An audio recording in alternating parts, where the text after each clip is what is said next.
Good evening, everybody, and welcome to round 2 of SRL Season 9 of Touring Car Action. And this week comes from Brands Hatch, nestled in the Garden of England, a few miles southeast of London.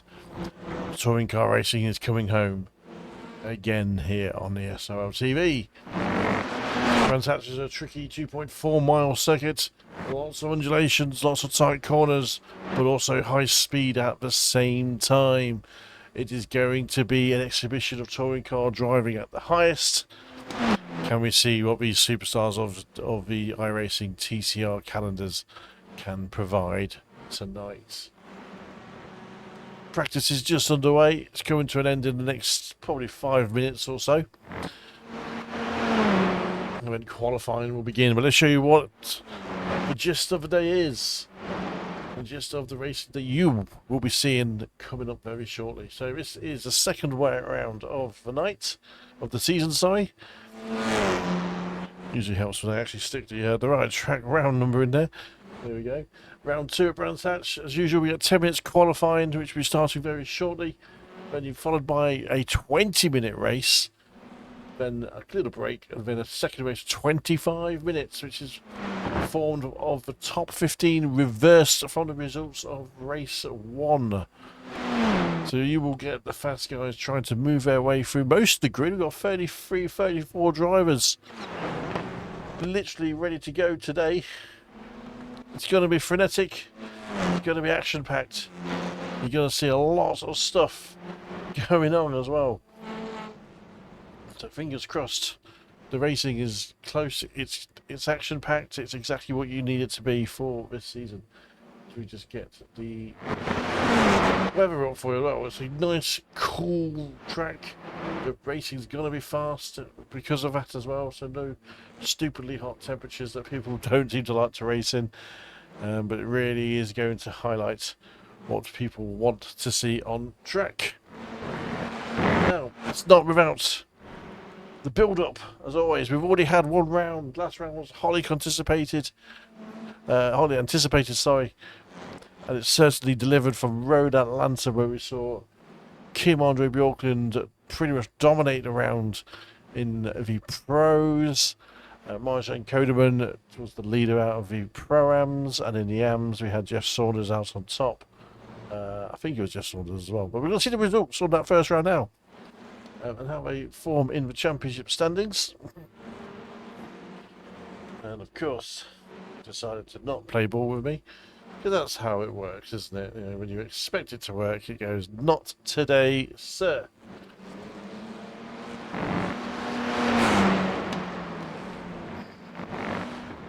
There we go. It's more like it. So Thomas Coombe was your leader. From the AM division of 53 points, Jeff Saunders on 50, Oliver Payne of 44, Lucas Henshaw 43, and Torbjörn Marley 43 as well. And on time, Nick Scotty of 43. Give a mention, Ferensons of 41 were your point scorers from the AMs in the first round. So it's very close there, as we expected. We've got quite a few AMs out on track this afternoon as well. So certainly not put up by the racer, which is exactly what we want to be seeing, because the AMs have got some skill. They know how to race, and it is a championship battle amongst them themselves. Pro-Ams.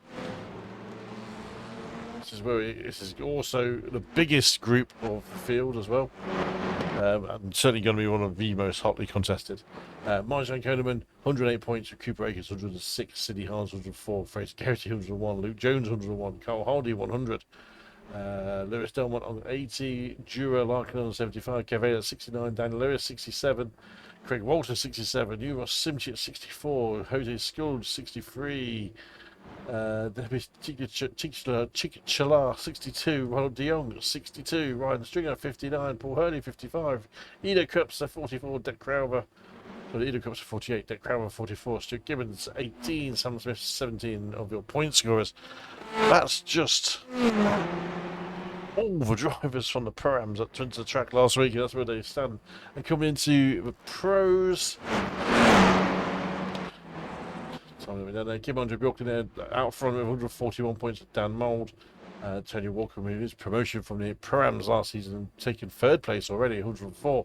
Luca Mattonia Salmon 94, Adam Delmont 92, Daniel Downing 90, Rock Upson 78, John Brown 53, and Alpha Fertile on 50. Oof.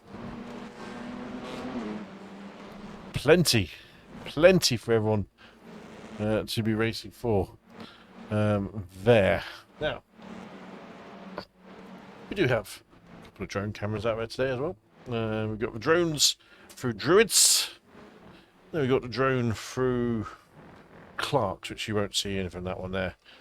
So hopefully get some good aerial shots. Probably Brands out just covered by trees around the second, it says. Quite hard to get the top-down action that we would want to see. But we'll try and give you as much action as possible while we are in the car. Pardon me. The practice is showing slightly the wrong time now, unfortunately. But we've got 1 minute and 22 left of this practice session. This demanding 2.4 mile circuit consists of 1, 2, 3, 4, 5, 6, 7, 8, 9, 10. Only 10 real main corners. But they are corners that demand the utmost commitment and momentum transfer as much as possible. Because if you go in there without that kind of momentum and that transfer, it becomes you get bogged down and then it becomes congested. Everyone gets on each other's backsides and really want to overtake them and barge their way through because it's so hard to do here.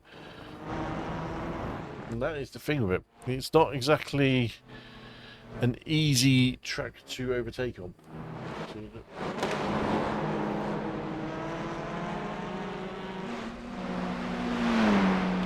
Nice selection of cars out there. We've got the Elantras, we've got Audis, we've got plenty of Honda Civic and a few Velocitas out there as well.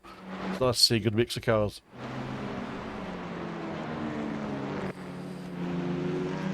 Tony Walker there, the BSTV result. It's Scourge right in front of him. And fun at sim racing R&D. New name on the grid this season. As we will be seeing their practice just coming to an end. The checker flag is waving, and then we're going to get the flurry of cars out of the pit lane. It is an open quali, 10 minutes of that. So expect drama, expect some pushing, expect some jostling for positions. The qualifying gets underway on the track. Just wait to see if we'll get underway. There we go. Qualifying is 9 seconds in. The times are going to come thick and fast around here. On board with Ronald de Jong.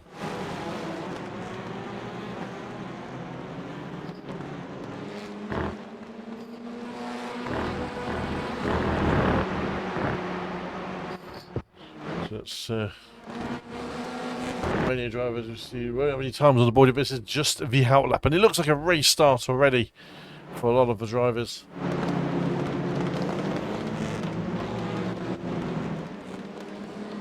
Track position poor. You don't get too much of a draft. To be honest, you want to be pretty much nice bit of clear air, so you're not compromised by either mistaken front or someone's dirty air, giving you a lack of downforce on the front. So these cars don't have a lot of downforce, but a bit of dirty air can cause you to slip and slide a little bit. As usual, we'll try and jump on board with someone's hot lap. The curse of the hot lap. And I've already got to pin my hopes on Dan Mould, I think. I can find his name on my drop-down list. There he is.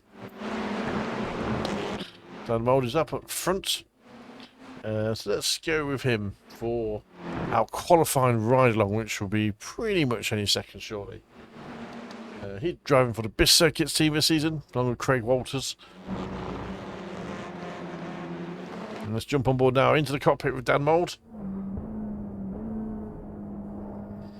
And we're going to go follow it round of Clark Curve and on the start-finish line, which is appropriately named Brabham Street. And this leads into Paddock Hill Bend, one of the most trickiest corners on the track because it's off camber, downhill, get close to the curve on the right hand side as much. Don't have to hit it too hard. Use all the runoff on the green, it's there to be used, you get your money's worth. And down up the hill to Druids, famous hairpin. And down the hill, which is a little drop down towards Graham Hill Bend, is left-hander slightly flat. Use a curb on the inside and all the curb on the outside that you can get away with. Short hop down Cooper Straight to another challenging corner, left-hander Surtees, off camber, uphill. Keep it tight, but get on the throttle as early as you can because this is a long straight. Down, up, down, and up Pilgrim's Drop. Little compression at the bottom, under the bridge. It leads you straight into Hawthorne Bend. Carry a lot of speed through here. Fourth gear, clip the curb on the inside, close as you dare to cutting it. Curb on the left, down Derek Minter Straight. And Westfield Bend is fast right hand kick, get the curb. All outside, that's good. That's Westfield Bend and Dingle Dell. Then you're going to come to Sheens, which is right hander. Cuts aggressively, but run wide as well when you need to. That leads you into Sterling's left-hander. Hook it on the inside of the curb. Use the banking and camber to your effect. And use the curb all the way on the exit. Great exit there now to Clearways. Clearways leads you to Clark Curve, the final curve. This is a fabulous looking lap from Dan Mould as we ride along it.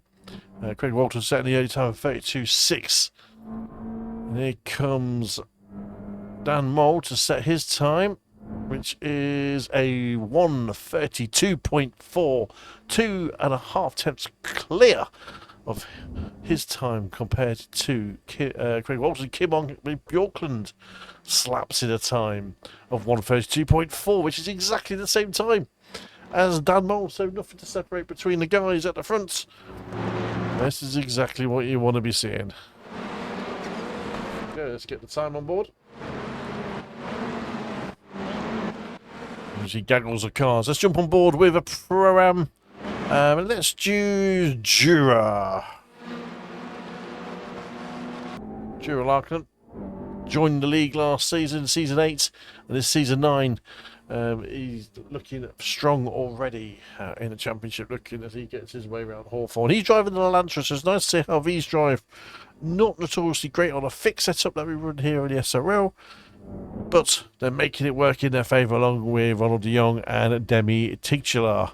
Certainly showing some good pace in those Elantras. He gets a lovely curve hit through Sheens, Sterling's, a long wheelbase of these Elantras, lending himself to good acceleration and good straight line speed, which you've got the momentum will work in your favour. We are 5 minutes already into the qualifying. I say 5 minutes. It doesn't last long. And does Jura Larkinen improve his time from a 32.89? He does. Does jump one place with Dan Lewis to 7th. So we've currently got Arthur Fertel out on pole at the moment with 32.16. Lewis Delmont, 32.36 as a Pro-Am, occupies 2nd place. Dan Mould is 3rd with 32.4, along with Kim Ongley Bjorkland, 32.4. Craig Walters, 32.44. He is holding jumps as a Pro-Am to 32.33. Track is getting faster and faster and faster. So it's going to be interesting to see how this all pans out as the thing goes on. Debbie Tinctular is there with 32.63. It's a very fast track, so the times are so close. You've got Tinctular, Larkin and Codeman, 30.63, 0.64, 0.66. And Reese Watt back in the league and joining us for the first time this season, 32.71, with Dan Lewis, 32.72. There's a lot of time still to come down there. We've got 6 minutes to go. We're going to run through our top 10 for you now, which is Fertel, Hardy, Delmont, Mould, Bjorkland, Walters, Tinctular, Larkin, Codeman, and Watts. If we get through the rest of it now, it's going to be Lewis, de Jong, Walker, Sproul. He's making his debut this season. Our Australian friend, as Adam Delmont pops himself into 32.29, and Arthur Fertel improves to 32.05.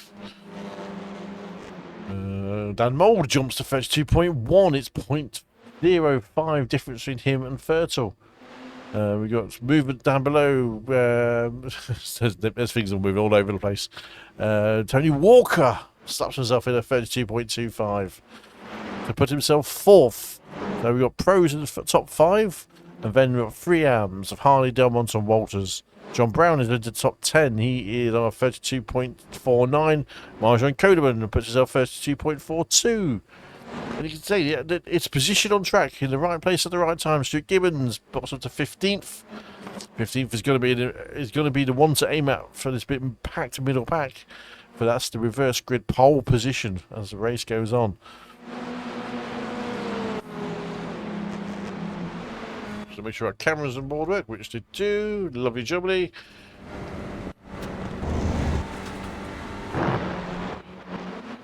Let's have a look at the names. We've got Kevin down there in 19th place. Daniel Downing, a pro. He's on 20th. Tony Salmon, 21st. He had a good outing last week, but not quite stringing it together in quality so far. Dick Crowther, 25. Ryan Stringer, 16. Sidney Hards, 27. Paul Hurley, 28th. Q Breakers, 29th. Our leading AM is Scott Malcolm, making his first start of the season. He is in 22nd. With a 33.16. Let's jump back and talk about Fertile Delmont. I've just traded fastest times for Delmont 32.04 to Arthur Fertile 32.02. And the first 31 is 31.81 by Dan Mould. Is certainly hotting up to be time Dan Mould has pitted. We've got 8 minutes 20. So if you're not starting your lap now, you are not going to get a lap in. It literally has to be now. And I don't think there's going to be many on it. So we're going to finish these laps quite early because no one has started the lap.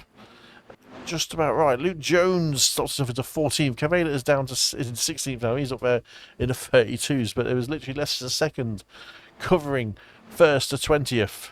Mental. John Brown there down to 12th. Tony Salmon's got himself up to 8th after a big jump there from 20th. Daniel Downing is the pro at the back who's going to need to improve his airs. Kim Andre Bjorklund brings it in. What we're going to do, we're going to jump on board with Fertile. He is on a lap. He should finish this lap. Can he improve?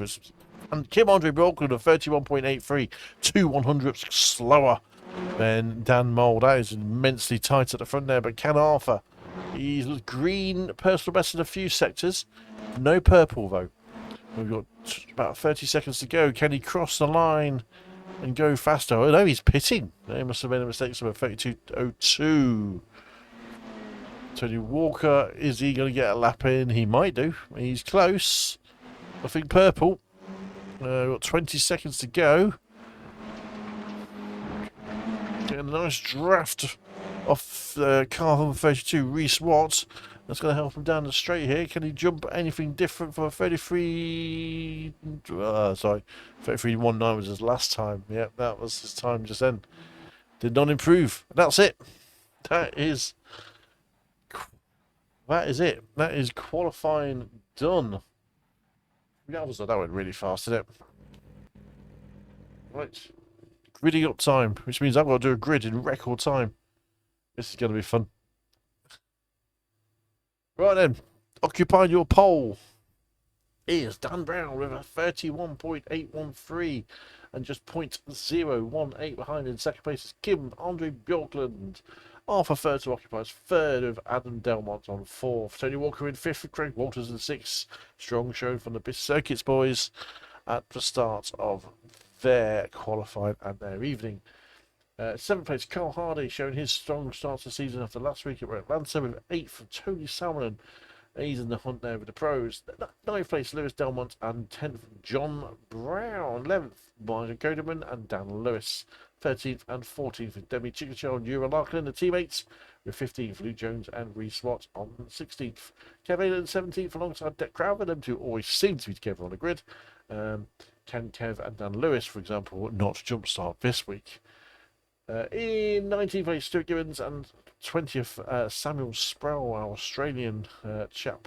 Can he move through the field as the lowest pro at the moment?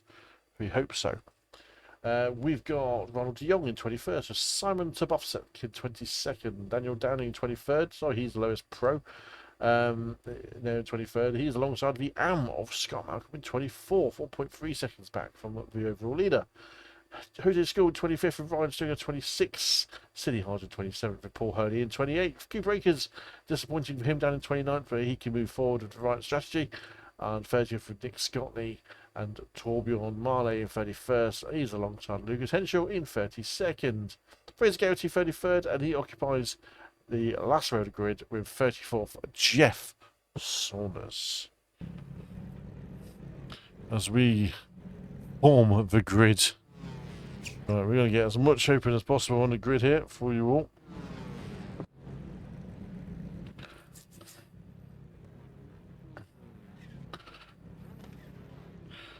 I think we got everything pretty much open. We're going to do that one, that one.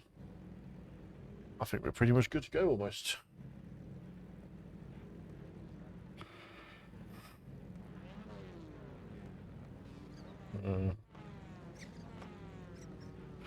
We're still going to help it. That was one of the things. Do we go out? Do we got about gridding up? 2 minutes of grid up time. We've managed to rattle ourselves through. The classes, you'll see the classes there as well. This is how they all look in terms of their programs in their particular relative groups, and then the overall, which we're generally trying to keep it on with. To make it easier. The car highlighted yellow is the car in focus on the replay for you guys. If this is your first time watching the SRL. Right, I think we're good. Everyone is ready to go. We're just about to get going very shortly in the next 5 seconds or so. I think everyone is on the grid. I see 34 cars. Here we go. The revs are peaking. And when that green comes, it means we're going to go any second in 3, 2, 1, go, and we're off the line. A few smokes, but everyone moves away nice and quickly off the line. And we're going to get down into Paddock Hill Bend, the first one, always a pinch point. So we see someone go wide, but we'll see the whole field tiptoe their way round very nicely indeed. Very clean start from the field of 34 drivers as we go into Druids.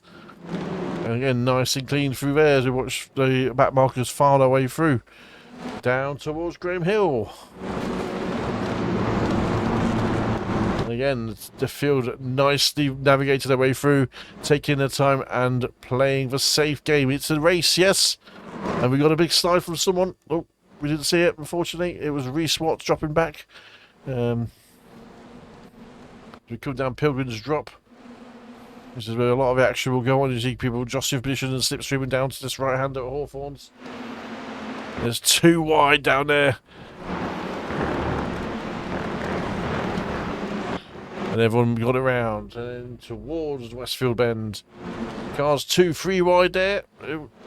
Everyone's jostling for position. We're going to say they all plan out first in this first lap, see what happens. Catch the replays at the end. Oh, we've got to go off as Paul Hurley into the barriers. Oh, Paul Hurley disappears into the forest next to Brands Hatch.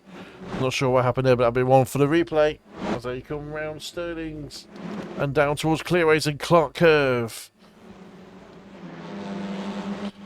Right then, so that was the opening lap, and then we're going to jump on board with Kev Aylett, and he is in the middle of a pack there down in 19th. He lost some places here from the grid behind probably something else that happened. No idea what. We're on board with these guys in what is looking like a very tight pack. Losing places. There's a couple of cars going off from Gibbons and Aylett actually hit each other in the gravel, both going off a little bit wide. As we're on board with Tabovsek now. He's racing alongside Ryan Stringer and Ronald de Jong. As he chases Samuel Sproul through, and a lot of cars taking liberties with the off-tracks there. But why would you not? As we come into the 30s corner, and a bit of contact on the rear end from teammates, potentially. It was Scott Malcolm. I'm not sure which car he nibbled. I think it was Daniel Downing. It was. Daniel Downing got a little nibble there from the back of Scott Malcolm's car. As the cars run their way down, Scott Malcolm is now being pressured by Kev Aylett behind him. As the cars run their way through, and the car off to the left there, that was Ryan Stringer. I think it was Ryan Stringer. Or Lucas Intro, I can never tell. They've both got similar liveries. I think it was Lucas. I think it was Ryan. Scott Malcolm. We're on board with him. To come through the sunlight, the midday sun. Pack of cars like angry bees behind. So up front at the moment, we've got Dan Mould. He is immensely close to Arthur Fertel. We'll jump there now in a few seconds. Just getting directed to queue up. Here we go. Dan Mould, Arthur Fertel, very close behind him. Kim Andre Bjorklund is literally following them along with Adam Delmont. It's pack of 4, just giving us a little bit of room to our leading pro-am, which is Craig Walters and Lewis Delmont, who have moved up places there. So have a look at these guys here, the leading pro-ams. They've got Tony Salmon and Tony Walker behind them. Tony Walker's dropped 3 places from his starting position. Marjorie Coderman's also made up 2, and her Demi Teachstar has made up 3. There he is. Looking good. John Brown's dropped a place from the start. You got bogged down possibly. Daniel Lewis lost a place at the start as well. But so a few big movers. Biggest mover is Ronald de Jong with 6 places. Beg that pardon. Now it is Cooper Akers on 7th places, up from where he started. Just looking pretty good there. And back to our leading group of cars here, which is Mould, Fertile, Bjorklund, Delmont. We're in the second group, which is Salmon, Walker, Walters, Delmont, Simon Sabowski. There's good actors, good battles all over the place, which is exactly right. Reese Watt on board his Audi, making his debut this season.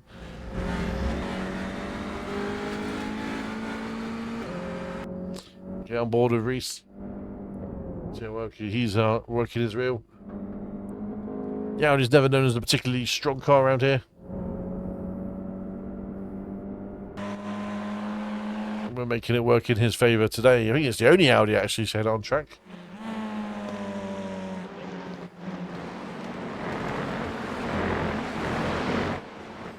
We get our Druids cam from high above for the first time tonight. Ryan Stringer has entered pits, not sure quite why. The cars pass underneath us down towards the left-hander of Graham Hill. A little bit of a field spacing out here.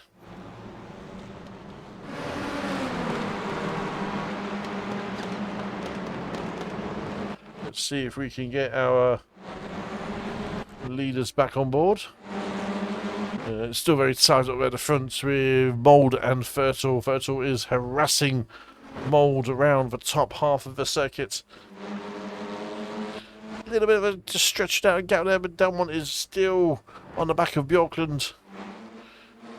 But there's a little gap just emerged between Fertile and Bjorklund there. So Bjorklund is having to watch his mirrors. And Delmont's going round the out inside. Bjorklund ran wide at Sterling's. And Delmont takes full advantage. Now can Delmont kick in and catch the leading duo there of Mould and Fertile? These guys are showing us the most exciting on track, which is good. And then we jump back to Tony Salmon and his battle with Demi Teachstar and John Brown. Salmon will be keen to try and hunt down Marjan Coderman, who's trying to cling onto the back of Tony Walker. There's Demi right now as they come down Paddock Hill. So the action, I mean, this is the thing about this track. You're not going to get people running too wide for a lot of laps. It will happen, but not too often.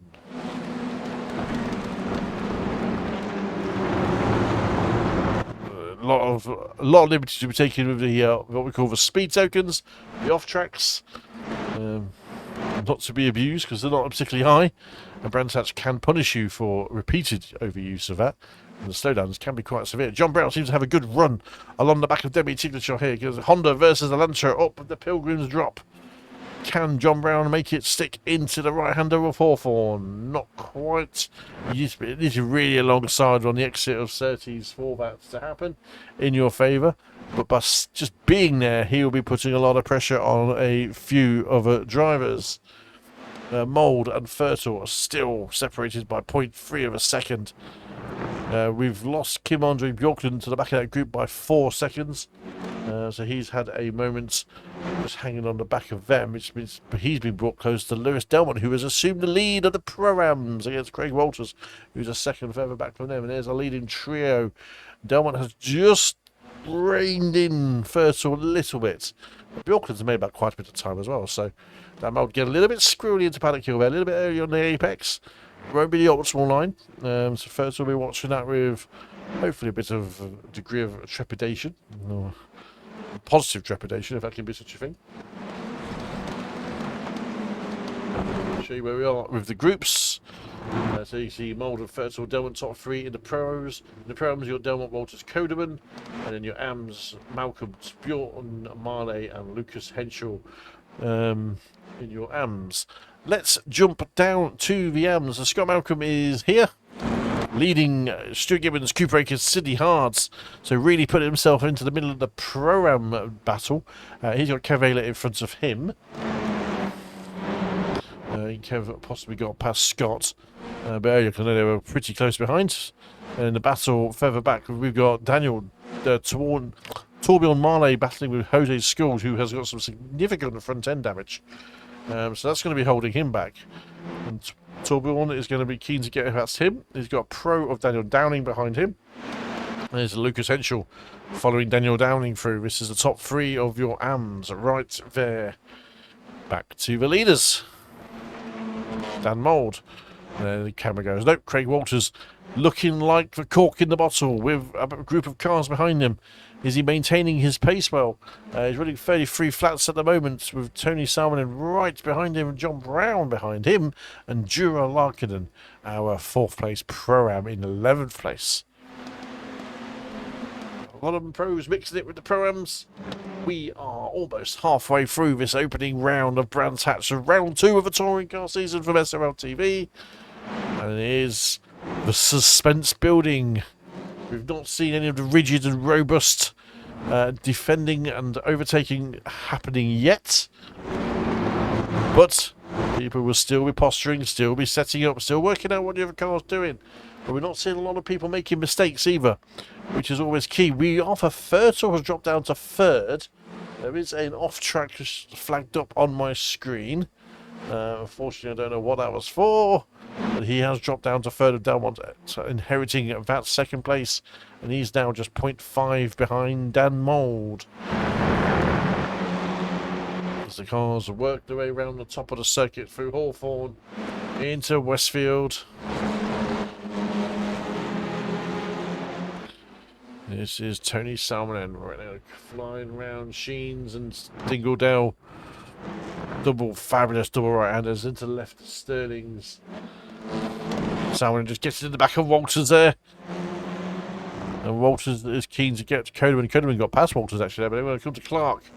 As the cars come down into Clark Curve, this is a wonderful angle that we're going to see him all through. John Brown's nibbling inside Demi Tigler and just leaning on him there. Sorry, John Brown's, I think it's Jura Larkinen, just leaning on the inside front right of that car as they come down towards Paddock Hillbend. John Brown still just on that rear bumper. Slotting in behind him is Jura Larkinen. Just trying to make the move. Aggressive stance. We're over 3 wide there between the 2 SRL boys and Tony Salmonen into that corner. So I was trying to flick between about multiple different angles. John Brown looking to go on the inside of 30s. It's doable. You've got to be brave. You've got to get yourself ahead at the turning point and make sure you park it on that apex. And Craig Walters is harassing Codeman all the way down the straight. Let's jump on board with this Marjan Codeman and Craig Walters battle. On board with, you see Walters there, good on the inside. He's right, trucking and trailering him.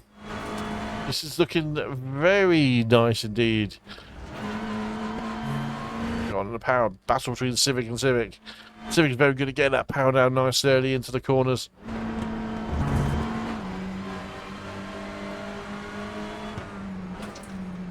And Craig taking advantage of a good run out through Sterling's. Not quite. It's like Codeman managed to make that one to stick in his favour, which was certainly good. Now the battle between Mould and Delmont is getting closer. It is 0.22 to go with 7.5 minutes to go, and Delmont using all of the available opportunity to run it out there. So we run into the angle there of Druids, and Delmont didn't get a great run through Druids, and Delmont did, but he had to just back out of there through Graham Hill. Wonderful angle there. And Delmont is certainly looking to take advantage of any mistake that Delmont might. Mold's gone wide on through 30s, and Delmont's making a great move. And he's getting the push up the hill from Fertel. Now, Hawthorne is where it's going to be at, because this is a fast right-hander. Who's someone going to back out of it or not going to back out of it? Mould backs out of it. Here's Mould. Oh, and he's hit Delmont. And Delmont goes off the track and just out of the barrier. Fertel goes through. Fertel goes through in a moment of drama. That is sensational. Delmont down to 4th. Avoided the barriers, kept it out of there. Maybe not got some damage from the contact. It is about bravery, that corner, and that was certainly intense. So glad we got that one on board and not on a replay. You only ever gets between 0.22. Now we're on board. Getting involved. And this time backs out of it with Fertel. We're looking for the switchback through Clark. A little top of Fertel. Oh dear. Well, rest contact galore. Dan Mole certainly using the front of his car there as we join every single time, so maybe we should be using that on board view with Dan Mole because the contact seems to be magnetised to that camera. But Fertel, no impact it seemed to him, but Kim on Bjorklund coming back up this trio as well, and Bjorklund just getting into the back of Fertel. Mould out front with 0.4 of a gap. And Fertel closed up that gap there with these guys. We're going to jump back into the middle of the pack here with John Brown. And Dan Lewis following John Brown through.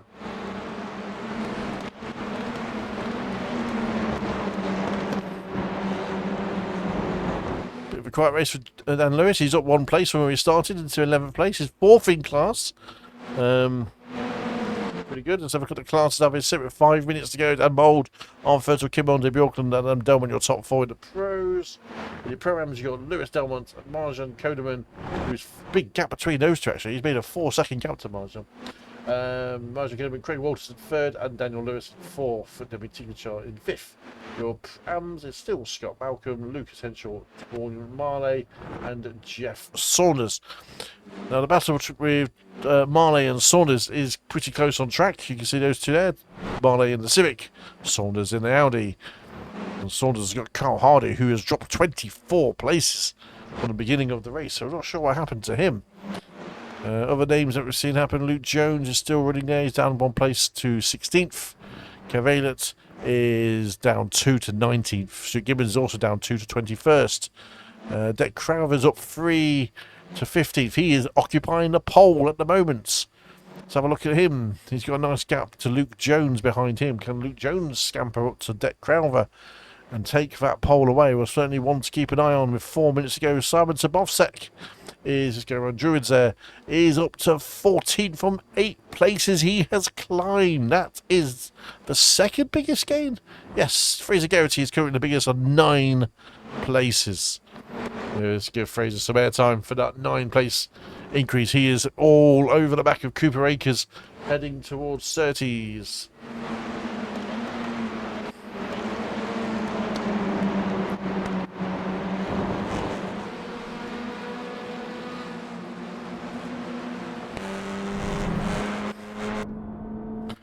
Almost jumped on the run board with wrong camera net as they run down towards Hawthorne. But he's got some good straight line speed. We're going to jump back to most exciting here. It features Daniel Lewis. Now on Fraser Garrity. Actually, he's now the most exciting. He actually officially is in his little freeway battle here with. Open it up. Cooper Akers and Scott Malcolm. Scott Malcolm certainly running up nicely there.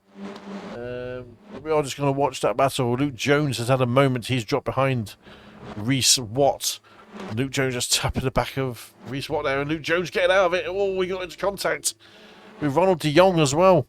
Luke Jones drops behind Kev Aylett to 18th, so Luke Jones's push for the 15th is falling behind, and Deck Crowther has given himself a nice little bit of leeway. 0.75 to Reese there for the 15th place. This is the reverse grid pole sitter. We've got 2 minutes to go. 2 minutes. Dunmold is a second clear of Arthur. And here is Arthur. He's got a bit of time to Kim Ongley Bjorklund as well.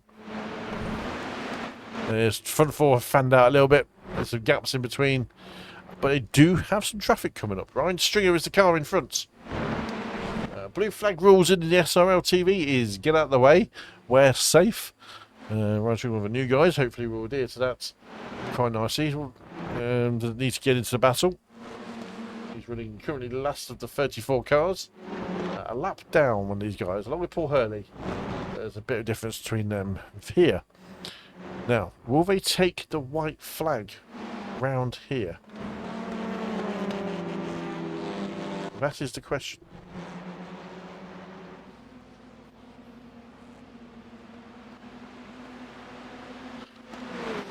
I don't think they did. I don't think the white flag came out. I think we're going to have one more lap, then the white flag. Come on, do Auckland. Nope, white flag is now out. The white flag is now out. So this is the final lap now, people. We're going to jump on board with Dan Mould. I think he's looking pretty comfortable here. Lewis Delmont's given some time, just running a bit wide there after Graham Hill. Comfortable lead over him. Yeah, sorry, his second place, which is Marjan Koderman, over 4 seconds. So as long as he trundles, this could be a first win in the SRL for Lewis Delmont. Raced a lot last season. Season 8 didn't get much of the results go his way, but this is a strong showing from Lewis, who is behind on track to his father, Adam, as well. About a good 4 seconds there. So great drive from Lewis so far. Scott Malcolm leading Am with Cooper Akers. Gibbons looking to go past Samuel Sproul. Let's have a look at Dan Mould. Should be looking pretty comfortable here. We've got Deck Crowver now with Reese Watts right behind him. The pressure will be building, but let's jump back to the lead with Dan Mould. As they come around the start-finish line, and Dan Mould is going to win race 1. With Alpha first or second, Kim Ondi Brooklyn third, Adam Delmont fourth. There's a lapped car there, Ryan Stringer. Lewis Delmont wins the Pro-Ams. Solid performance here from him. Tony Walker comes home in 5th, Marjan Koderman in 7th. Craig Walters 8th, Tony Salmon in 9th, and then John Brown 7th.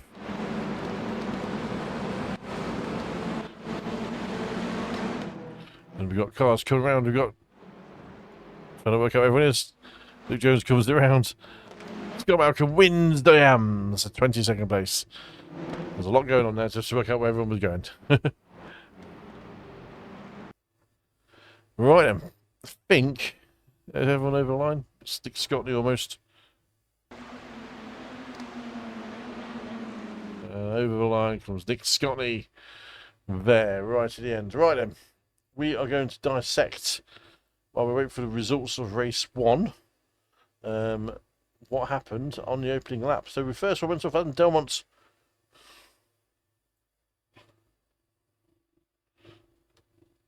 Was on the first instant, came up on the timing, I think. Bear me 1 second. Should be. Yeah, it was. Just making sure, because we know that Paul Hurley had a moment. It's just working out where that moment actually was. Yep, okay. So Delmont had an off track, just door to door with Kubo on the Bjorken through Graham Hill. Nothing crazy about that one. That's all fine. Carl Hardy had a moment off track. Let's have a look at him. He is off track on the right hand side. Just a bit off track. There's a sandwich of cars, and John Brown went straight to the right hand side of him. And then the partial ball. Look at that carnage going on. Lots of action. Carl Hardy trying to get back on track. And then there is a train of cars on the outside lane there, and you can just see how hard it is to move out for certain cars. They all went into Hawthorns. That was, yeah, impressive. Carl Hardy just falling back. Yeah, that was a tough one. Tony Walker loose in Hawthorn. Look at that. Managed to keep hold of that and just kept it on track. Brilliant bit of driving. Paul Hurley, he had a moment into, I want to say this was Westfield.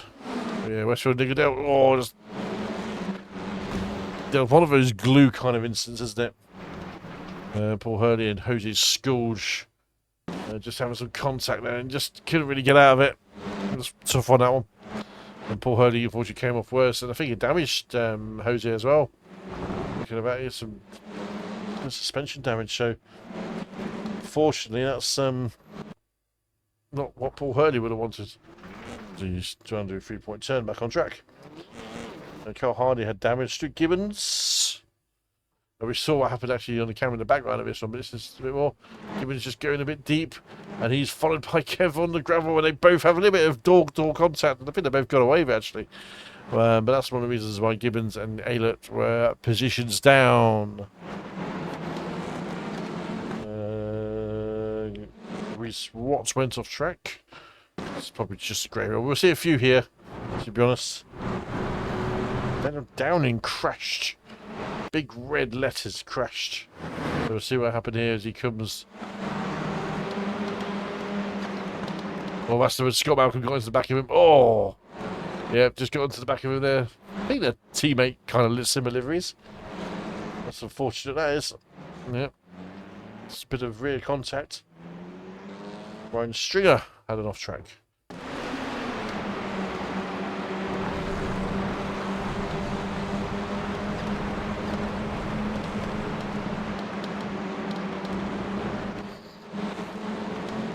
And Samuel Sproul went off track. So look at this one here. On the outside. Oh, and just then turning a fast part of a track away and keep it just in the gravel and not slide off. That was contact with Ronald de Jong. My thinking was there. Ryan Stringer had another off track. An eventful day off track. You see it's on the left hand side there. Reese Watts, another off track. I think most of these are going to be off tracks as it goes on.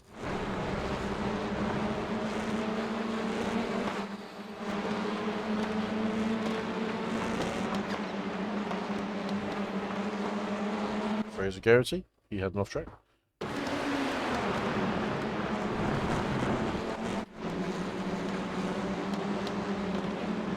And there's contact on the outside there. That was Ryan, yes. Oh, I think that was Ryan. We need to see that from another angle.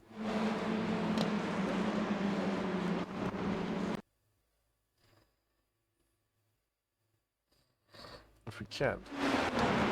Sort of. They went off there. That's off Sheens.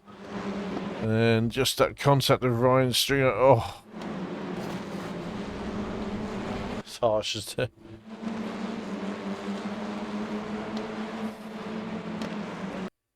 And Druids, we've got Jeff Saunders off track. He probably exit, correct. Nick Scotney and Lucas Henschel. We're following each other off track. Yeah, it's one of those corners, it's like Road Atlanta, just easy to do. This is Paddock Hill for Nick Scotney, very wide. Hopefully keeps it out of the barriers and doesn't go sideways. Nicely done. Lucas Henschel, another off track. Certainly a lot of drivers certainly racking up those off tracks. Kev off track. Luke Jones behind him, just keeping it pinned. Some drivers know how to use it to their advantage. Mr. Gibbons right behind him. Demi Tiglature off track. Which is Clark. Yep. Oh! That would have almost interested that rejoin was. Did well to not rejoin badly. Two breakers, Graham Hill. Arthur Fertile went off track. Let's have a look. And that's wide and letting Delmont go past.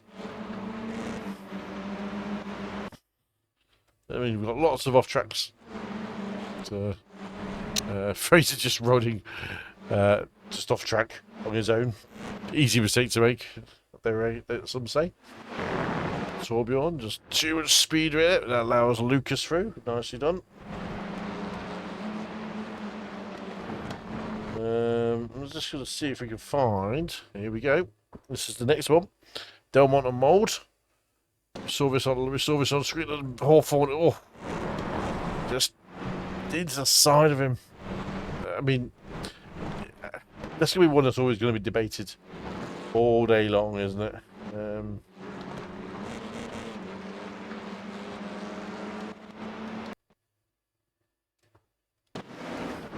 Let's see if we can get the Mould past Arthur. There we go. This is the Mould past Arthur Fertile. Lewis again, rear tap on that thing, a little held back round, and quite a severe body more netcode more than anything. The way that reacted.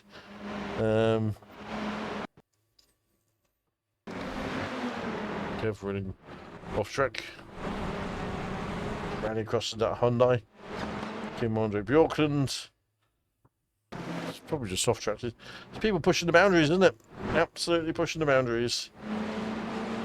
And that is all of your replays for race 1. Ooh. Right then, I'm just going to get the classes up for the race results. Heat 1. There we go. Scott Malcolm, winner by 11 seconds over Lucas Henshaw. Third place for Torbjorn Marley. And 4th for Jeff Saunders. And 5th, Nick Scotty. Pretty close between those guys. Just less than 5 seconds separated them over the entire race distance. Very nice done, gents. In 5th place. Sorry, in 5th place? In whatever place. In the programs. Jesus, it's late night I'm doing this one. Lewis Delmont with his first win in the SRLTV. Marjan Kodeman takes 2nd place. Strong performance again from him, showing his credentials young programs. Craig Walters in 3rd. Nice strong podium for him. Daniel Lewis fought his way back up there, to be honest, to finish in class in 4th place. Debbie Chiklajar, 5th. Jura Larkinen in 6th. Simon Turbovsek is 7th. Deck Crowther in 8th. Reese Watt in 9th. Ronald Dion in 10th. Kevin in 11th. Luke Jones in 12th. Stuart Gibbons 13th. Cooper Akers in 14th. Sidney Harts 15th. Fraser Garrity in 16th. Jose School in 17th. Carl Hardy in 18th. And Paul Hurley and Ryan Stringer bringing the field home in 19th and 20th. Pros. I'll just move that one back. There, and then the pros. Hopefully it'll give us one screen for these guys. It does. Dan Mould, your winner by 0.8 seconds over off Fertile. As always, a little bit of controversy was the pros, but there's some hard racing from where I see it. Kim Andre Bjorkland in 3rd, 1.5 ahead, and down one in 4th, just about 3 seconds adrift. Tony Walker there, 10 seconds back on 5th. Tony Salmon and John Brown, very tightly composed there with a second between those two guys. Tony Walker was a little bit on his own. Away from them, and Samuel Sprouting his debut with Daniel Downing there in 8th and 9th. Plenty of work to do. Daniel Downing obviously had a bit of an incident on the opening couple of laps to push him down the order. But that was race 1 of round 2 here at Brands Hatch. We will be back shortly to take you through race 2. The 25-minute feature race is coming to you very shortly. So come back very shortly. Stay tuned. Get yourself a drink. Something tells me with the reverse grid 15, it's going to be an interesting one. So catch you in a few moments.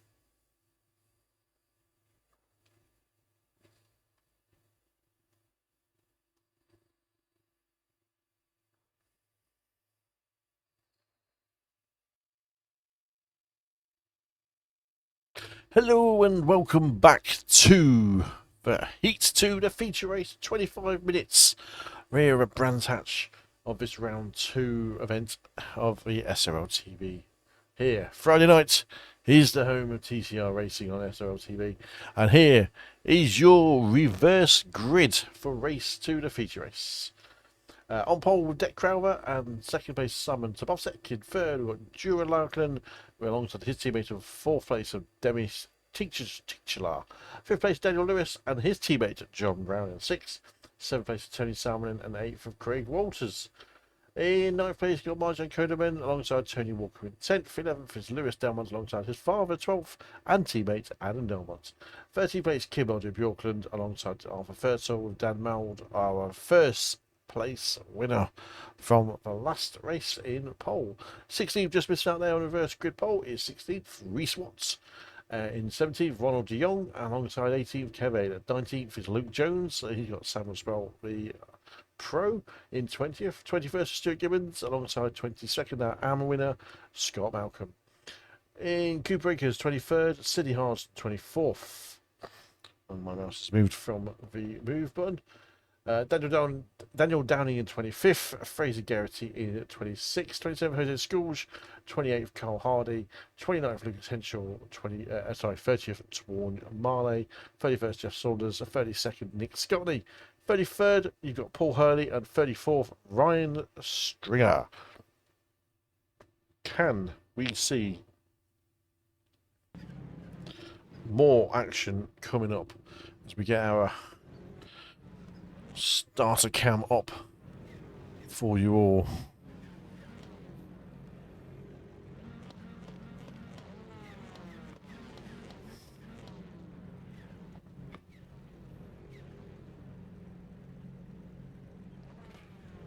All right, let's get everything open that we need to get open. There we go. The revs are picking up for race 2. We're going to do a flag drop very shortly because green means go. We will go, go, go. And Crowther gets us away. Cars moving out of line quite quickly. And looks like everyone moves away nicely towards Paddock Hill and the opening lap. Dick Crowther rides the curve nicely and runs down the hill. It looks like everyone is through turn 1, looking pretty sensible here. Up to turn 2. Into Druids, we've got car around the outside. We've got someone standing inside, re-swat on the gravel as the cars run themselves down towards. Oh, Carnage, yeah, down one and Carnage. Tony Walker in front and sliding. Oh, we've got another one going off. 3 cars, 4 cars. Oh, we've got action all the way through. We've got cars off in the gravel. Here comes Scoop Breakers with a rejoin that we didn't quite see behind the tree. Frenetic first couple of corners there.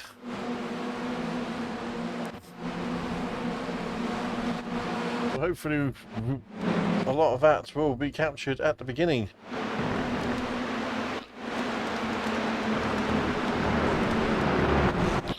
Certainly a lot to see there. Right, early leaders. Crowther is out in front of the pro. There's Salmon and leading pro. Malcolm, there was a huge contact at the back end I just heard on the microphone. That's possibly a bit of concertina through. This is it. It's a slow car on the left. That was Daniel Lewis. And a bit of gravel going off there. So someone gets sent off at Sheen's. We do not know.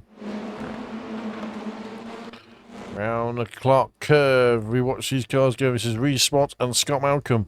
Scott Malcolm has moved 7 places up to 15th place here. Stunning first lap from Scott Malcolm. We've lost Kev Aylett, or we've lost Tony Walker with Lewis Delmont, sorry. Kev Aylett is trying to get round at the back of the race there.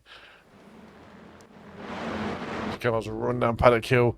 We've got Fraser Garrity, who we've also lost. No, he's up there. Fraser's just ahead of a few other cars. But there's certainly a lot of contact in that first corner there, between 4, 5, 6 cars, which we'll have to go back and check that out, no doubt, on what happened there.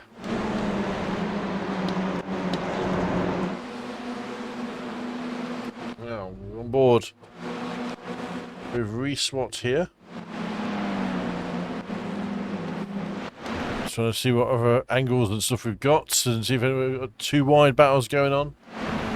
Got one in front of us there. That was Carl Hardy and co. Ooh. Let's go on to Stuart Gibbons. He was giving it the old door-to-door action with Sam Sproul, who's the pro. Trying to work his way around. There comes Sam. Not quite. He's got a nice bit of front right damage there. Was he one of the cars involved in the turn 3 incident? Don't know. Something definitely to be checking after the race. The car off to the left, that was Arthur Fertile. It's disappearing off there. What happened to Arthur? So that's a big blow for Arthur after his strong first race there. Stuart Gibbons settling down in 16th place. He's up 5 places. So Carl Hardy's moved up himself 9, and Paul Hurley's moved himself up 9. Run themselves down Paddock Hill towards Druids. Stuart Gibbons climb up towards Scott Malcolm. Myers and Codeman just blinking out there. Well, I don't know if he'd gone off track. So we watched the drone disappear behind the trees. And see Stuart Gibbons trying to chase down Scott Malcolm there.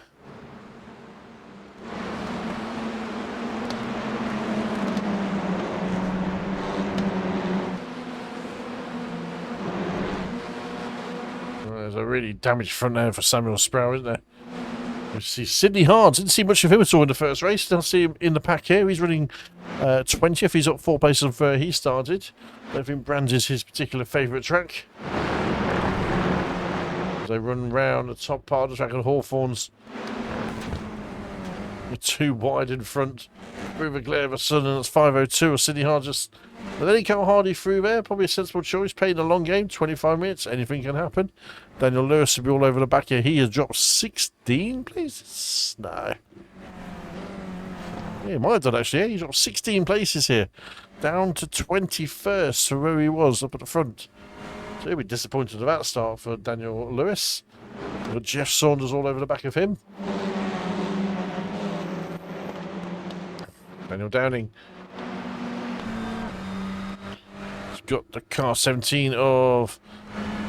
Oof. Backed out of it well there. Samuel Sproul trying to race alongside there. Someone going to send it into Druids. No, not quite. Carl Harley looking to make a move behind.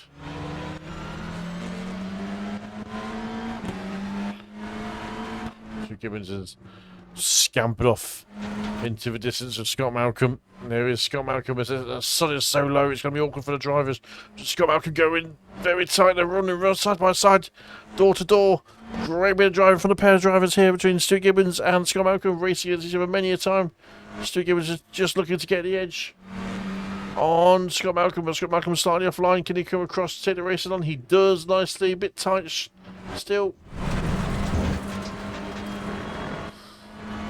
That Blaze Designs team of Stu Gibbons doing well as he skips across the curbs. Great angle that we've got here. We'll stay on board here for a little bit longer with Stu Gibbons because this is a good battle to be watching intently as they come down.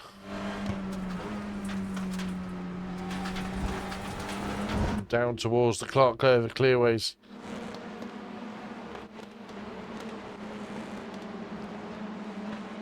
These two running very close, top and tailing.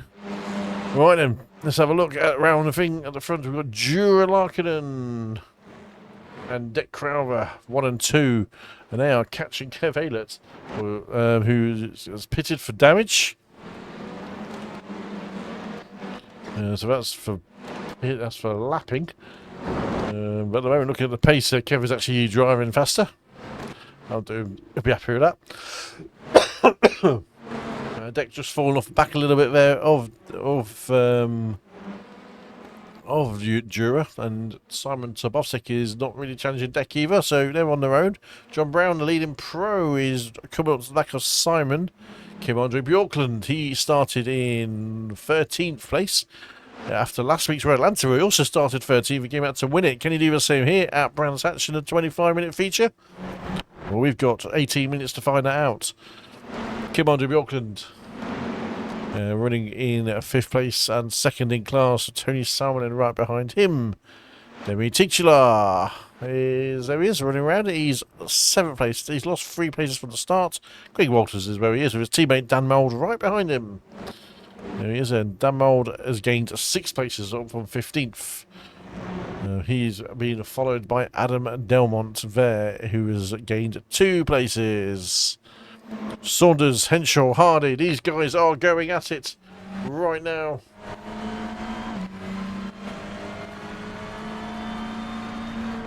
The cars run round. So peeling off towards pit lane. That is Samuel Sprout. I'm not sure what happened to him. We watched the overlap. Is he going to come from Carl Hardy against Jeff Saunders, and he sends it down to Paddock Hill? And he switched back. So we see Lucas trying to get on the inside of Jeff. That's Paul Hurley in front.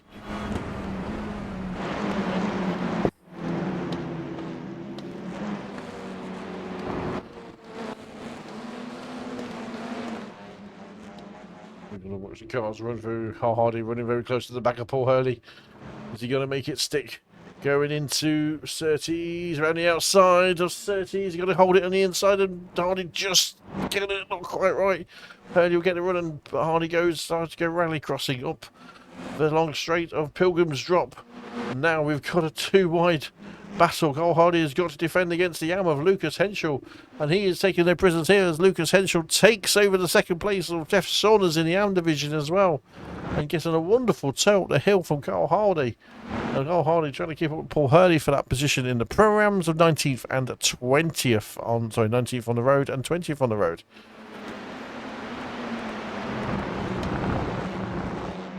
Cars come round Westfield, round towards Stirling's, and the run down towards a drone. There we go. We love the good drone. Gives us a great angle here around Clark Curve.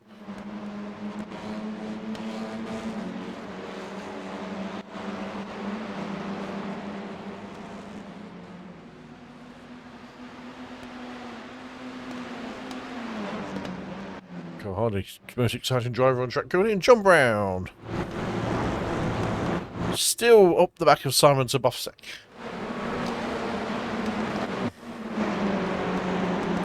And they've got Kev in front, who has let a few of the early guys through.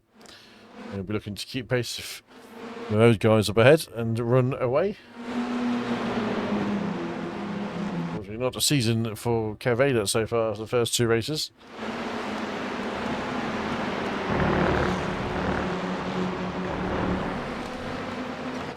Definitely a casualty for the turn 3 incident in this race, unfortunately for him.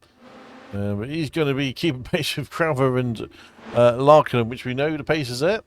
You know, can John Brown and Simon Tabovsek catch him up? Look, John Brown looking to make the move on Tabovsek. He's going side by side round Clark.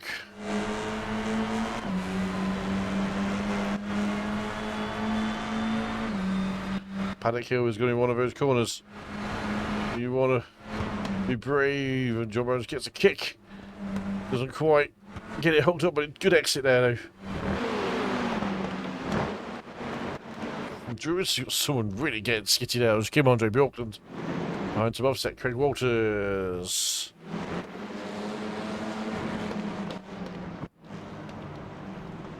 That's Kim Andre Bjorkland now on Zabovsek, looking to get his way past. Still running in that 5th place. And the race to catch everyone else up is on. Dan Mould and Craig Walters have switched positions. Dan Mould is looking to hunt his pack down as well. Could make quite short work of it. Dan Mould is the quickest guy on track at the moment. 32.64 was his fastest time last time round. 10th and a half quicker than anyone else. Get these periods here of sanctity. People not pushing, just driving the cars, hot lapping it round, and then just making that odd mistake where someone puts it on the grass or clips the gravel when it just compromises the exit, and all of a sudden the overlap happens quicker than you can imagine. As we look at the splits, says your leaders for the pros: John Brown, Kim Andre Bjork, and Tony Salmon. Your 1, 2, 3. And then your pro-ams is Jura Larkin and Dick Crowther and Simon Zabovsek. And in your AMs, Scott Malcolm, Lucas Henschel and Jeff Saunders. We're going to stay with this battle a little bit longer. Because John Brown's not catching Kev up, so Kev is going, I don't care if there's blue flags behind me. Because you're kind of who you want, someone in front of you, someone who can actually hold the pace and get the pace going. Pushes everyone else along, so...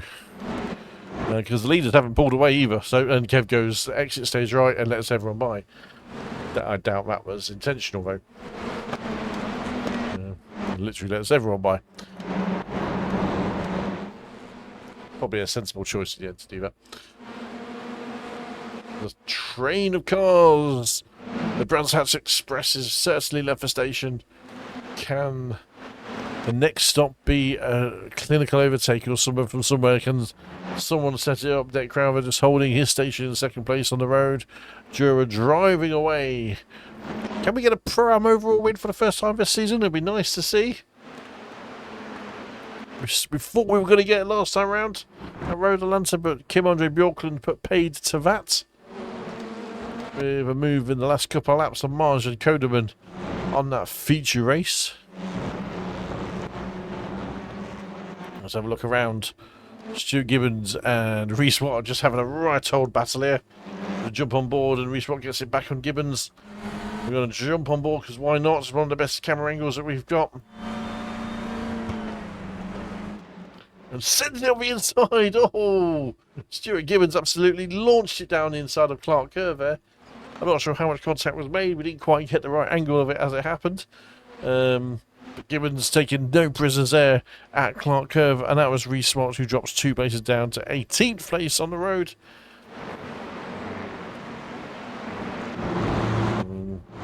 Cars using all of the exit there. Kim Andre Bjorklund still holding station in 5th place. Hasn't made any inroads yet. This is how difficult it is to overtake. But he's got a little run now on Simon, has he? Along as we enter Pilgrim's Drop. John Brown's up to 3rd. They made that pace up a few laps back and hunting down Dick Crowther. But Sabovsek got a great run against Bjorklund. So Bjorklund hasn't been able to gain on that one.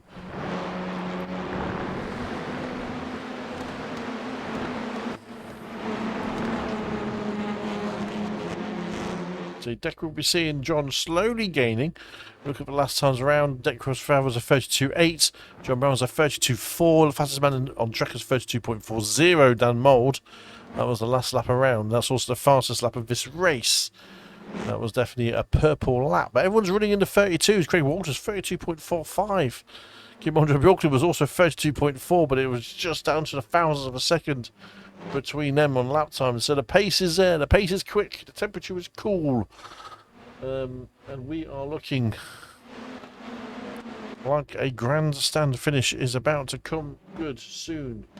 It's just kind of finely poised. On to Scott Malcolm, leader of our AMs, just running a nice little battle of Gibbons, Downing and Lewis as they enter. Ooh, Downing got a little bit out of line there in terms of the braking lines. We run into Druids, which will get very close to the back of Daniel Downing. Daniel Lewis looking to get himself, sorry, it's Scott Malcolm, we got close to the back of him.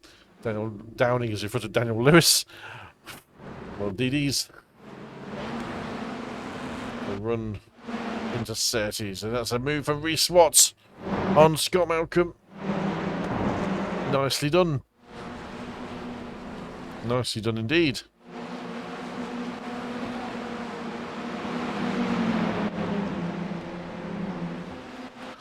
Excuse me.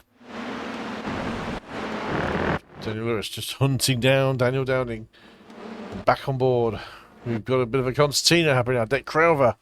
And Dura's not exactly driven away himself either. So Dick Crowther and Dura have kept pace very similar.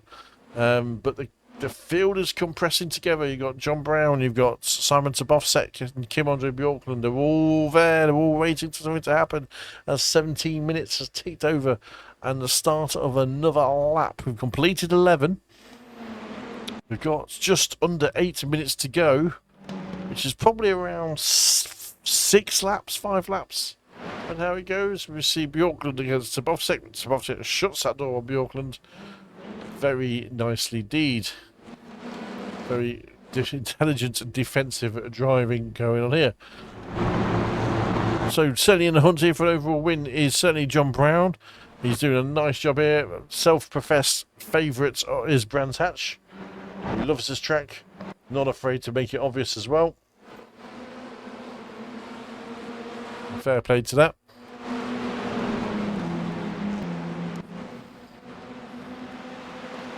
Cars down Pilgrim Drop. It's just in a settle. It's in a weird kind of phase of it where no one's really pushing hard. No one's really making anything obvious. We go Daniel Downing. Here we go. Here we go. This is into Hawthorns. Daniel Downing we're on board with. We've got a push from Dan Lewis against Stuart Gibbons. As Stuart Gibbons goes right around outside of Daniel Downing, the rubber door ribbon, that's absolutely fine. Daniel Downing just squeezed out the front. Just give the room. Gibbons on the inside. The front's there. Nicely done. Daniel Downing's just been forcefully shoved in. Another one coming through the train of cars. This Reece Watt. Oh, Daniel Downing been frustrated with this, and he's got to take the slower outside line of cars parked on the inside, but he's got the left hand of Sterling's. Nicely done. And he'll get the exit down in front of Reece Watt. But then Downing will feel like having his trousers well and truly pulled down there in a couple of corners.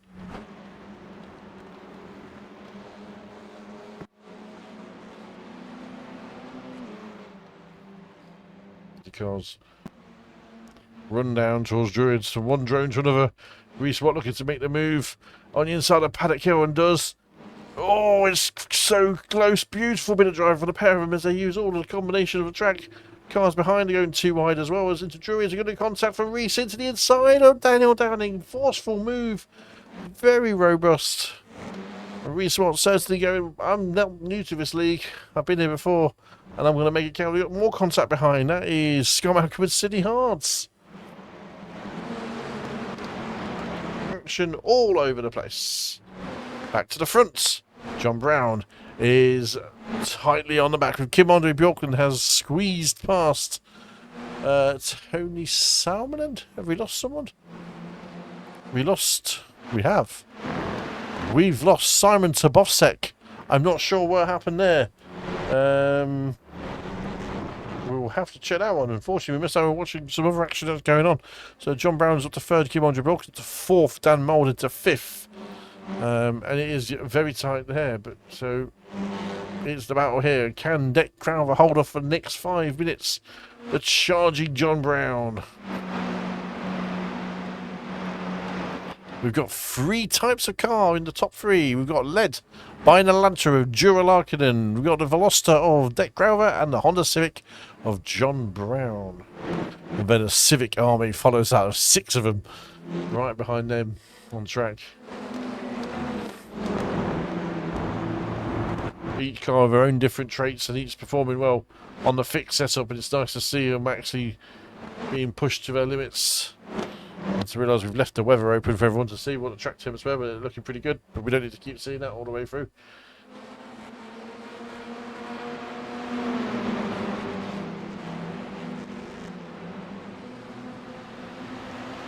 And 4 cars long in this train.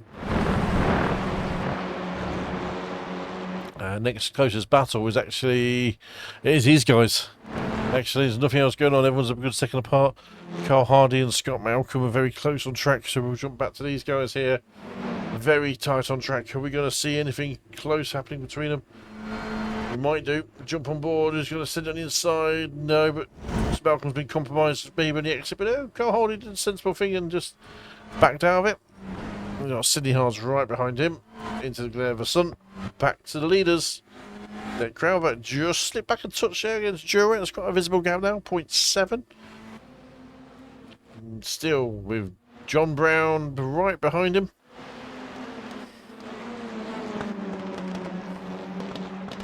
Oof, big climb over the curve from Bjorklund. We see cars too wide there. Oh, and Dan Mould has walloped into the back of... Oh, well, we're going to have to see that one again. Dan Mould into the back of Brown. And I think he collected Bjorklund at the same time. He's dropped himself down to 7th place. It was certainly a substantial lurch forward by John Brown in the braking zone after being hit by Dan Mould from the rear end. Just saw it. Let's give Dick Crowther a little bit of breathing room. Has Dan Mould got some... Sorry, has John Mould got some... John Brown, has he got some damage? We'll see if we get an angle where we can see anything. A bit of paintwork, doesn't look anything substantial, but unfortunately Bjorklund was caught up in that. That's putting him back further down the grid.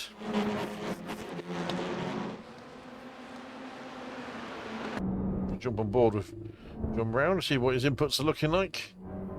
Doesn't look anything too crazy, not like he's fighting any damage.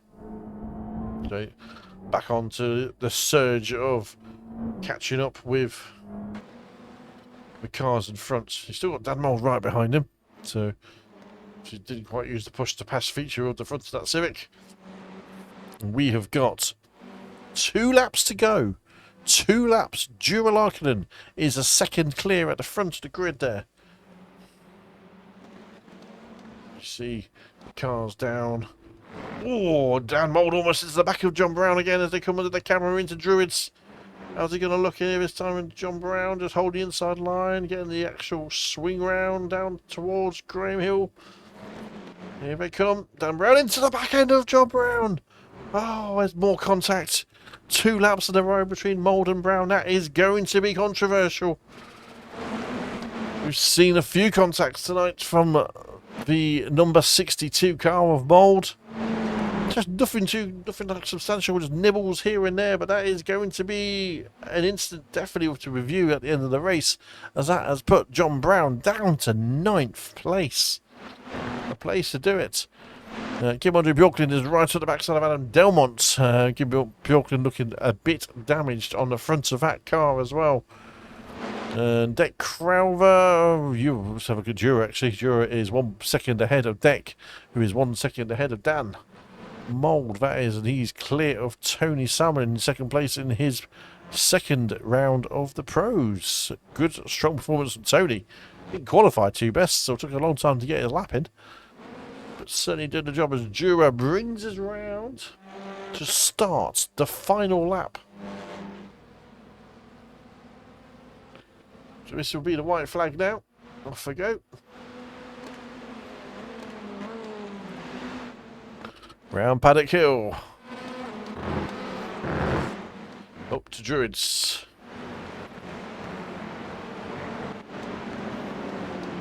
I was just clipping the gravel there. There we go, down to Graham Hill. Down the short hop that was.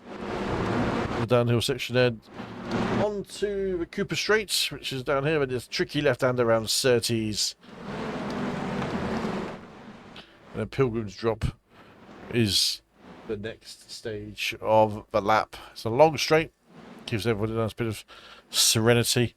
Jura has less than a second behind him to Deck. They come up to Hawthorns. Deck, however, have Dan Mould right behind him. Through Hawthorns they go. 3 cars are long.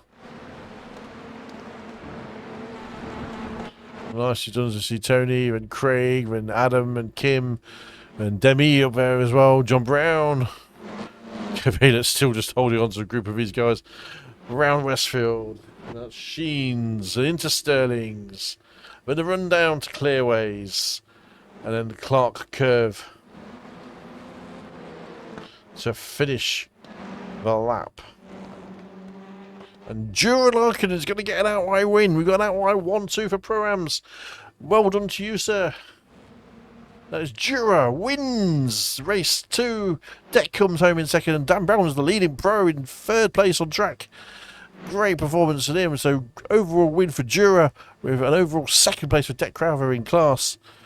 Wonderful performance for the other cars coming over. Then we're going to see Scott Malcolm coming over very shortly. He is 1693. Here he comes. There's Scott Malcolm. He wins. Oh, there is a wins the AM class. Good performance from you, sir. Goes Paul Hurley over the line. Scott Malcolm will be happy with that win. His double win tonight for him. As the rest of the field come home, we've got Lucas Henshaw taking his 2nd place. Tawan Marley brings it home for 3rd in class. Whew. Right. That was that. That is the end of a crescendo of a feature race. At one point you're thinking, oh, what's going on here? Now, the recording didn't actually capture the first lap instant. So we're going to do that manually. We are very keen to see what happened to this. So I'll have to go back to that one and check it in a second. But we'll catch the other instance as we get them. So we'll just flick on a few bits and bobs now for you. Just get it all set up on you for you. And the first instance was Fraser Garrity going off track. And Daniel Lewis. So we're going to see what happened there.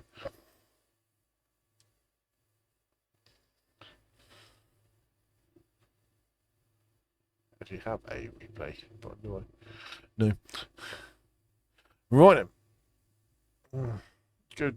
Oh, wonderful chopper cam. Fraser Garrity. Let's have a look at that. Daniel. Straight on. Not really sure what happened to Fraser there. Did you have a failure? Daniel Lewis. Off track because he could bit of contact just on the back of Tony Salmon's car. Yeah, we saw rejoining as difficult place that one. Tough place. He has to rejoin very carefully there because that was dodgy place to be off. So just that contact there. Oh, yeah, Salmon just running wide. Just, yeah, somebody's got to back out of it, haven't you? Tony Walker, damaged. Off he goes. Pulls over. It's him over and done with. So Salmon's coming back on track after that. Tony Walker jumped to the pits. Fraser Garrity jumped to the pits. Daniel Lewis went off track. He's just trying to fight his way back on. Ryan Stringer. Most of these, we're going to try and skip ones that go off track. It's Cooper Akers. You got front end damage. You got some sparks flying out of that car. So not the best race for Cooper. No, he looks damaged. He caught up in that first lap incident. He might well have been. Gaveda, has he got a damaged car? Yeah, he's... Oh, dear. He's fighting a broken car there, isn't he? So both the Just Another Sim Racer Give It A Go drivers having incidents on their first lap. Arthur Fertel, we saw him have a moment. I think this is a Delmont. Into Sterling's, a little nibble from Delmont. Oh, yeah.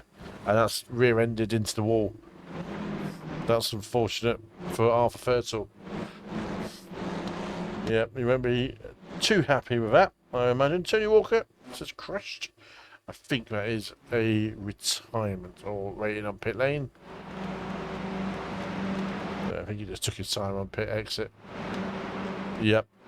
For no point in getting involved in that. Cole Hardy went off track. There's a big gap between off track and coming back on. Oh, contact on the inside there. Oof. Well saved as well. That could have gone horribly wrong. Lucas Henschel. Just over to him again. He's absolutely walloped from behind. Oof, who was that? Who was that? Was that Samuel Sproul? I think it was, yes. That was against Hardy as well, so that's something to bear in mind. Delmont and De Jong both just running wide. Yep, so easy to do, isn't it? Managed to get it off. Delmont went off track down, then he went on track. Luke Jones went on track. Jose Scott went on track. Scotty went on track. That looks like a longer rejoin. I can tell by the timestamps of when people rejoin him and they come back. Oh, there's contact from behind from Scotty. Oh, it's Jeff Saunders. That was tight. Just way too much speed carried into the corner there. Reese Watts went off track. Gibbons to the Gibbons one. Oh, was that a bit net code? Looked lucky for that angle, and then just loses the place there. Well, this has got a lot of off tracks in this next sequence, so bear with. This is Henschel. Simon Tabov says running off track. Was just off track twice for Henschel. Both those Academy cars looking very splendid in their black and yellow liveries for the Just Average Sim Racer Academy. New venture. Tabov gets went off track. Oh, that's contact with Dan Mould. And that is Shadow Realms. That is in the wall. Tabovsek is destroyed on the exit of Paddock Hill. Let's watch that again. Look at the trajectory difference. Is contact is inevitable there for my eye in the cloud. And that is nothing Tabovsek could do about that. He is utterly destroyed in that high-speed impact. The biggest sickening one of the race so far, that was. Unfortunately, he's not going to be recovering from that quickly. Kimondo Bjorklund crashed. So this is Dan Mould and John Brown. There's the contact from Mould. Oh, yeah, wow. How did that happen? You can see that one again. I'm curious to see how this one played out. Let's have a big quarter leap from Bjorklund. Plays the move. And Bjorklund goes left in the braking zone with the car behind. I mean, that's just how I look at it from here. Which forces Mould onto the inside, onto a shorter braking line. But all of a sudden, Brown's already braking because he's on the inside. I don't think there's much they can really do about that. I mean, that's reaction driving. To be honest, I wouldn't be... It's hard to pin blame on everyone, but I can kind of see who I would be pinning blame on that one from my angle. But I'm not one to write the storylines. Carl Hardy is shown as crashed. Let's have a look. Oh, he hit the back of Respot pretty significantly and almost takes out 74, which was Scott Malcolm. And that is a meatball. Carl Hardy, he has crashed it. Done.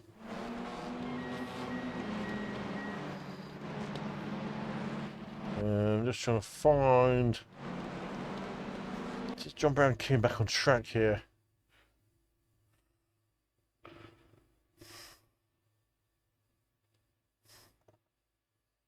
Here we go. The crasher, John Brown off track. Mould on the rear left, no overlap. Might have to say that's a bit on the clumsy side from Dan Mould there. He'll be disappointed about what a man of his esteem and quality for that to happen like that. Right, that's that one. So what we need to do now is we need to jump into... Just going to find the driver, and I want to be on board with for this one. I think it was one of the Delmonts. So we're going to go Lewis Delmont, our winner from the first race. I can't find his name. Lewis Delmont. Lewis Delmont. There he is. And we're going to go to... Right, okay. So it's not there to do that. So Adam Delmont was also there at the same time. Race one. On a chopper cam. Watch the first lap as it happens. 37 of Lewis, the 20 of Adam, sorry. I don't know why Lewis has got 20, car number 77, but he should have 23 on it, really. Delmont leading on Walker as we go into this. This is where it happens. Oh, well, that is a concertina. So let's just have a quick rewind of that one. I need to slow-mo it as well. Oh, there's contact. There's contact everywhere. Oh, oof. I'll tell you one thing. If you watch it back in slow-mo, I'm trying to find the slow-mo button and missed it by a mile.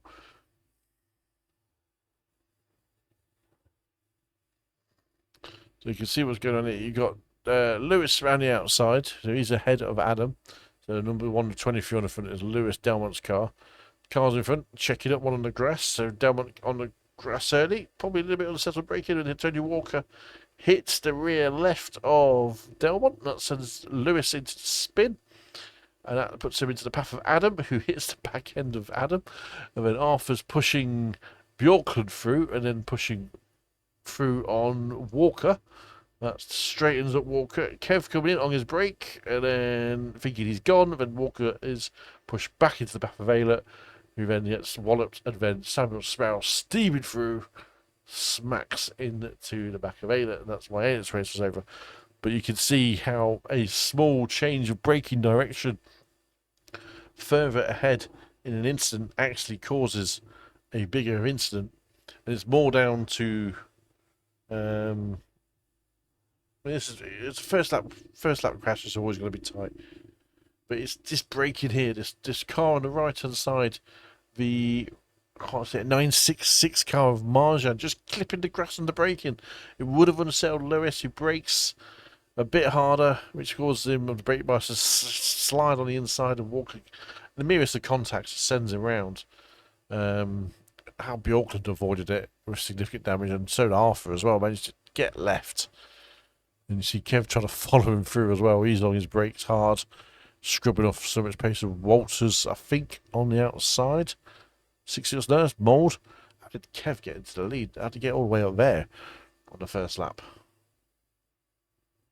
When Kev's on the brakes again, because you see Walker going off left, thinking, yep, he's gone. But all of a sudden he bounces off Arthur's car. And then, oh, yeah, nothing you can do about that, really. That sends him off to the left. Got Mould slamming on the brakes, and Samuel Sproul just foot down. Action. Action everywhere.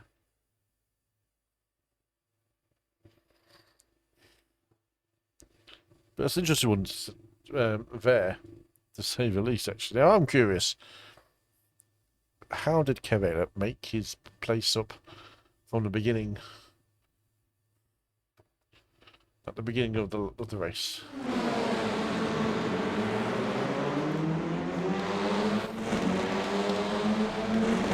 Started in 18th place. Caught myself right in the thick of it.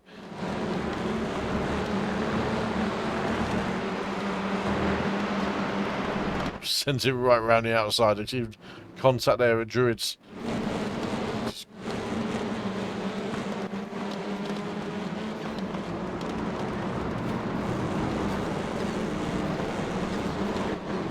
Oh.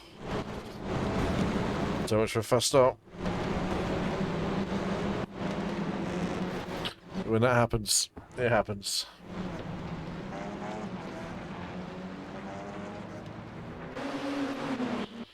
All right then.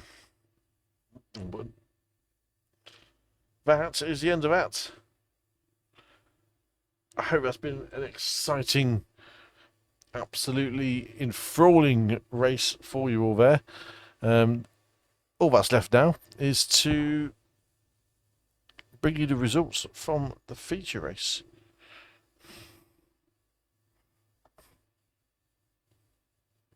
Here we go.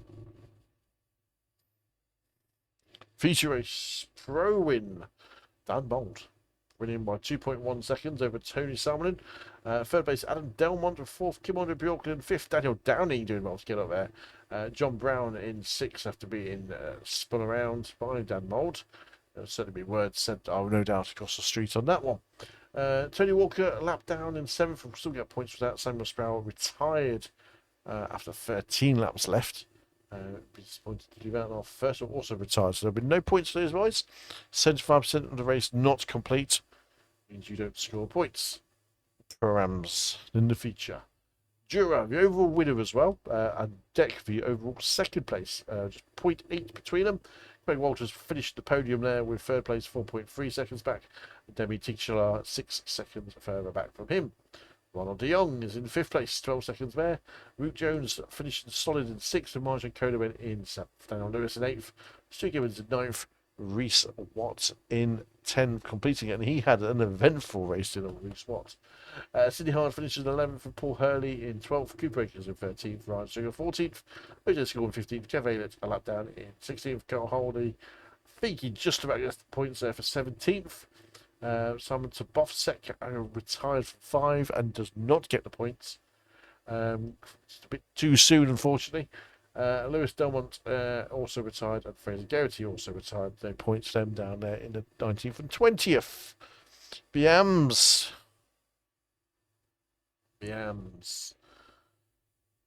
Scott Malcolm, the winner, second, double win for him. Lucas Central brings it home in second.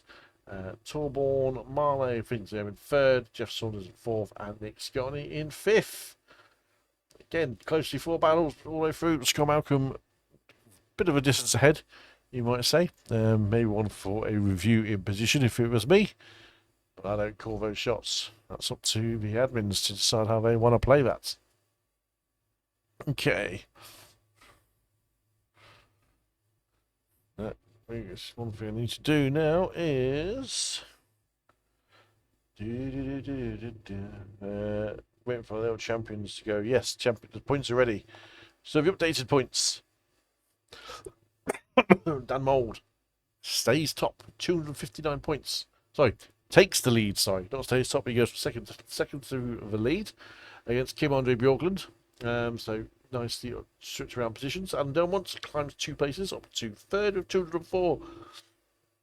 Tony Salmon stays fourth, with Tony Walker dropping 2 places down to 180 points.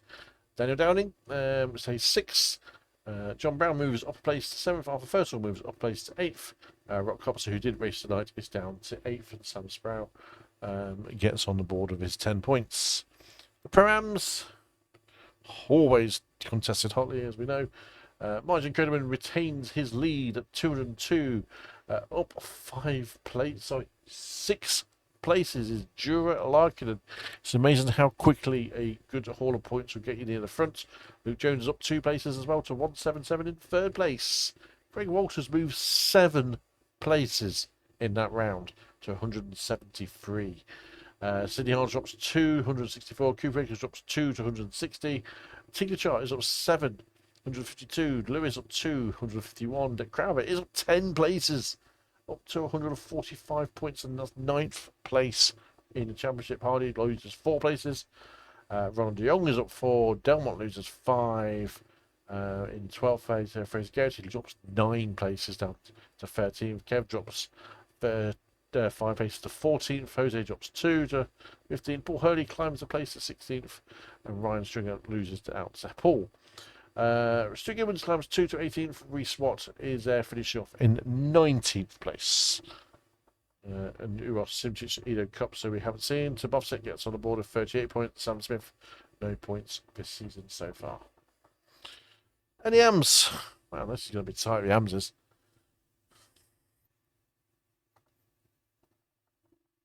There we go. Lucas Henschel is our new leader. He, even though Scott Malcolm got out on track tonight, that was his first race season, 66 points. Lucas Henschel climbs 3 points ahead to round out for top 3 leaders so far after round 2.